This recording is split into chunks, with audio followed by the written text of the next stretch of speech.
Army के प्रमुख Azad Samaj party के अध्यक्ष चंद्रशेखर आजाद ने ये तो देख लिया होगा कि उन्हें उनके गठबंधन की वजह से रामपुर में या खतौली में या मैनपुरी में कुछ फायदा मिला हो। ये बातें कही भी जा सकती है, लेकिन आपको बताऊं कि मैनपुरी में डिंपल यादव का जीतना लगभग तय माना जा रहा था। इसके अलावा रामपुर के अंदर तो समाजवादी पार्टी हार भी चुकी है, लेकिन खतौली के अंदर किसकी वजह से जीती है, इसमें दो कारण हैं। पहला कारण तो बीएसपी ने भी चुनाव नहीं लड़ा, और दूसरा कारण यह था कि त्यागी समाज जो है उन्होंने बीजेपी से जो कि बीजेपी का कट्टर माना जाता है, वो श्रीकांत त्यागी, आपको याद होगा एक वीडियो वायरल हुआ था, उस मामले को लेकर त्यागी समाज ने पूरा का पूरा जो एक तरीके से मदन भैया को है वो वोट दे दिया।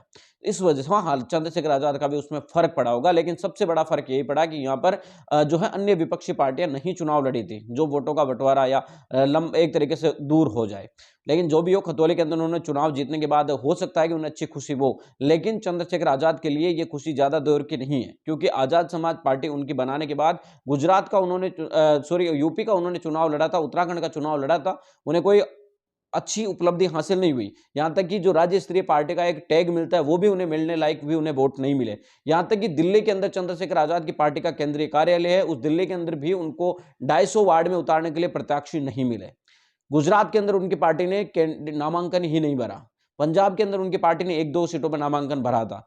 हिमाचल प्रदेश के चुनाव में उनकी पार्टी ने नामांकन ही नहीं भरा। तो कुल मिलाकर देखने की साफ नजर आ रहा है कि बसपा का हालत तो बहुत बुरा हो चुका है। बहुजन समाज पार्टी के कैंडिडेट उतारते हैं नहीं उतारते वो एक अलग मसला हो गया। बहुजन समाज पार्टी की स्थिति भी काफी ज्यादा डाउन हो चुकी है, लेकिन चंद्रशेखर आजाद से जो उम्मीद लगा रहे हैं उन लोगों के लिए भी इसलिए निराशा है कि चंद्रशेखर आजाद के पास एक जो टीम होनी चाहिए जो चुनाव को मैनेजमेंट कर सके, चुनाव जिता सके, चुनाव को आगे लेकर जा सके, वो टीम चंद्रशेखर आजाद के पास भी नहीं है। ऐसा कोई नेता चंद्रशेखर आजाद के बाद नजर नहीं आता इस संगठन के अंदर जो आपको बता दें कि लोगों को कन्वर्ट कर सके या लोगों के अंदर उसके एक तरीके से देखें तो कैपेबिलिटी है, लोग उसे मानते हो, ऐसा कोई नेता नजर नहीं आता। दूसरी बात यह है कि चुनाव लड़ाने के लिए, चुनाव कैंडिडेट उतारने के लिए आपको संगठन और ढांचे की जरूरत होती है। इतना मजबूत आपका अभी तक ढांचा नहीं है, सिर्फ प्रदेश की टीमें हैं, लोग आपको देखने के लिए अत्याचार एट्रोसिटी की घटनाओं पर पहुंच जाते हैं और आपकी इससे ज्यादा। इसलिए चंद्रशेखर आजाद भी अगर राजनीतिक भविष्य अपना देख रहे हैं तो सबसे पहले उन्हें एक चुनाव जिताने वाली मैनेजमेंट टीम की बहुत ज्यादा जरूरत है। अगर वो भविष्य में कुछ करना चाहता है,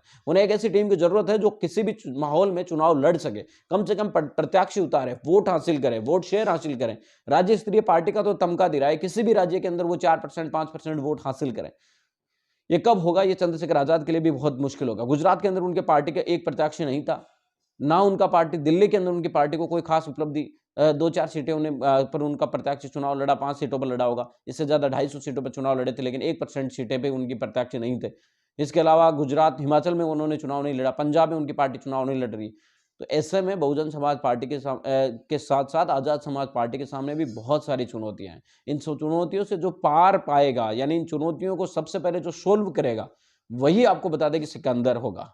वही अपनी पार्टी के, अब आम आदमी पार्टी हो, चाहे बीजेपी हो, चाहे कोई अन्य राजनीतिक दल हो, जिनको सफलता मिली, उनकी मेहनत को आप देखिए लगातार वो कितनी मेहनत करते हैं। आप सिर्फ एक बात पर ये नहीं ठहरा सकते कि इनकी वजह से चुनाव जीता जाता है, इसकी वजह से होता है, बल्कि चुनाव जीतने के लिए काफी चीजों की जरूरत होती है। 1980 का चुनाव आप नहीं लड़ रहे हैं, आप 2022 में, जब टेक्नोलॉजी और तमाम चीजें बहुत ज्यादा हो चुकी है।